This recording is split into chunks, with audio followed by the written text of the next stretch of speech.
Welcome back.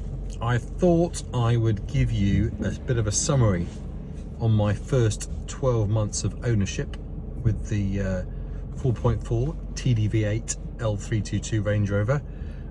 There have been highs and there have been some lows as well. So I'll run through the work I've done with the car. You may have seen some of the videos that I've done around the various jobs that I've done. But I bought this car September 2023, the 15th. So I'm going to talk you through the experience. September was an interesting month.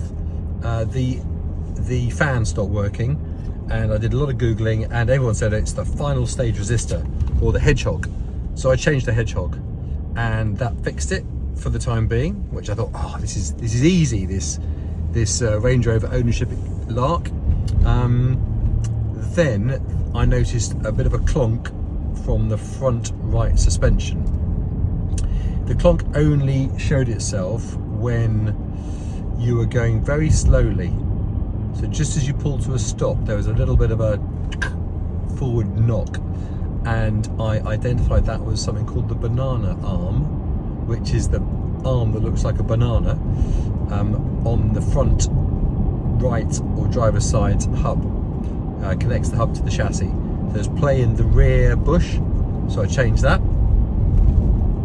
Then October I was regularly getting a restricted performance, and luckily I was able to identify a loose vacuum hose that goes to the secondary turbo shutoff valve, which I fixed, and I'll stick some video links up here, I think it goes, of the jobs that I've done. So that's September, October, nothing too drastic yet.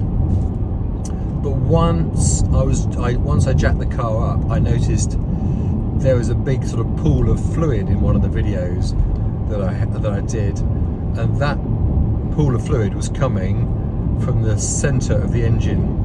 So it was either coming from the oil cooler or from the thermostat housing. I think it was coming from the thermostat housing, although there were signs that the oil cooler was also on the way out, because there was oil evident in the water in the expansion tank. So October was oil cooler change and thermostat housing change. Again, link above. In hindsight, it's possible that all I needed to have done was change the seal on the bottom of the oil cooler and the O-ring on the bottom of the water thermostat housing. But I changed them both and that fixed that problem. So that's October, September, October. November, I needed a new battery. I went to Venture 4x4 to get some diagnostics done on more restricted performance issues, and they said your battery is at 4% health, so change it before all things start going wrong. So I did that. I bought the battery from them. It was a bit more expensive than I could have got it online for the identical battery, but as I was politely reminded by Venture 4x4, is they need to run a business. So December came, there was a steering wheel shake, just 50-60 miles an hour. The steering wheel was shaking side to side, and that was the other control arm on the front right suspension, so the straighter arm that goes from the chassis to the front of the hub, and that completely fixed that wobble, so that was good.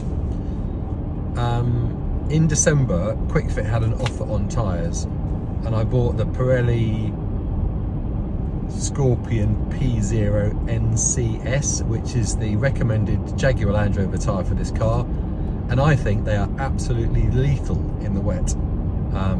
When they were brand new, I thought, oh, these would be great. I was flying along in the wet, and literally the car lifted up in the standing water. I was really surprised, and it was my first opportunity to try and sort of control a out of control 2.5 ton vehicle, which luckily I did. But I can imagine it was by no skill of mine, just by pure luck of running through the standing water around the right hand corner. So I could have easily ended up in the ditch just because of these particular tyres, which once I've worn out, I won't be replacing them with the same. January, the car was pretty much undrivable because it developed a severe restricted performance issue, and that was diagnosed by Venture 4x4 as needing a new high pressure fuel pump, which was quite expensive. Once it came back from Venture 4x4 with its new high pressure fuel pump, the restricted performance issue was completely cleared, and they did it just in time for me to drive this car with my family to a skiing holiday in the Italian Alps, which was great. The car did brilliantly, although there was a bit of a squeak. So what month are we in now? February. There's a bit of a squeak from the fan, the blower motor, which again is a common issue at about 10 years old, I guess. This car's done 110,000 miles now. Just being wisely overtaken by a motorbike into a 30. So I had to change the blower motor, which I did in February. So another little video for that. What next? March, drop links, front drop links, which I hoped would cure a little knock on the front right. They haven't. The car still has a knock on the front right. Could be strut, could be something to do with the strut, I'm not sure yet. And then we're getting towards the end of it, April. My auxiliary belt was really squealing. Again, I've got a video where I changed the auxiliary belt and all of the pulleys and the tensioner and the water pump. So then where are we?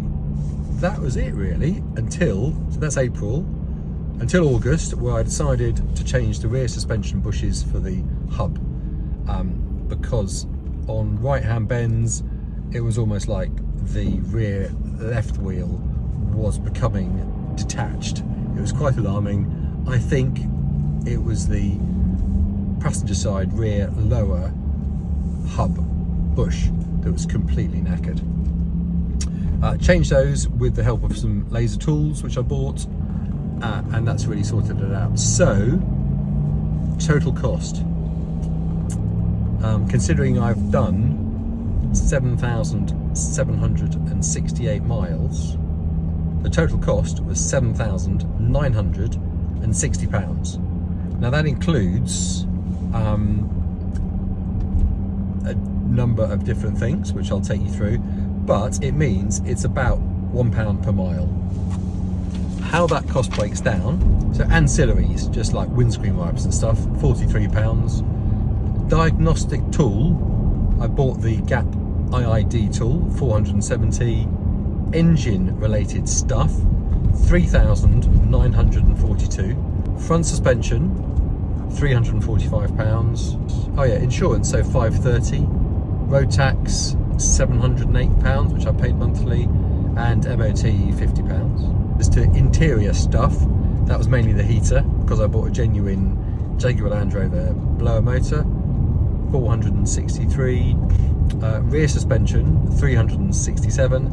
The dangerous tyres were £1,039. So yeah, overall £7,960 worth of cost. The two rules of my own that I broke when buying this car were: never buy the first one you see. I bought the first one I saw. And never ever buy a car with budget tyres on it.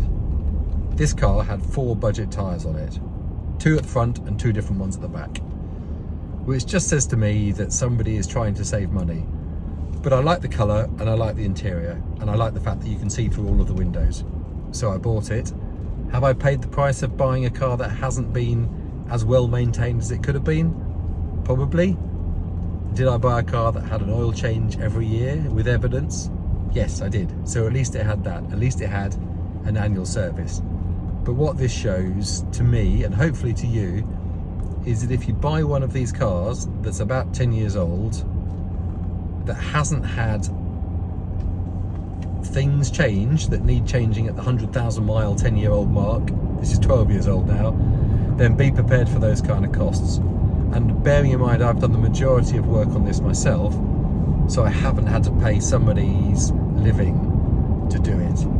If I'd have had to pay somebody to do every job, I think the cost would be less like the £8,000 that it is, and more like 15. So if you can't do the work yourself, you need deeper pockets than mine. So there we are. I hope that's been useful. Do tune in again. I think the next job is to have a look at the rust on the rear of the on the rear sills, which I still haven't got around to doing. Hopefully, touch wood, it's not too bad. Anyway, that's my update on my first 12 months. £8,000 of cost, including the annual costs, but I think depreciation is about 2,000, so £10,000 annual running cost.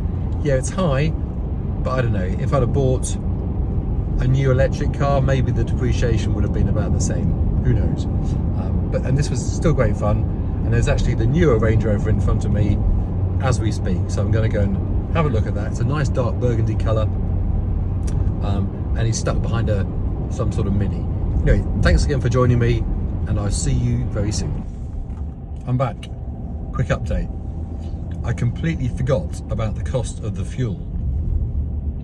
So for the number of miles I've done this year, I've spent £2,200 on fuel, which actually puts my cost per mile up by 30p.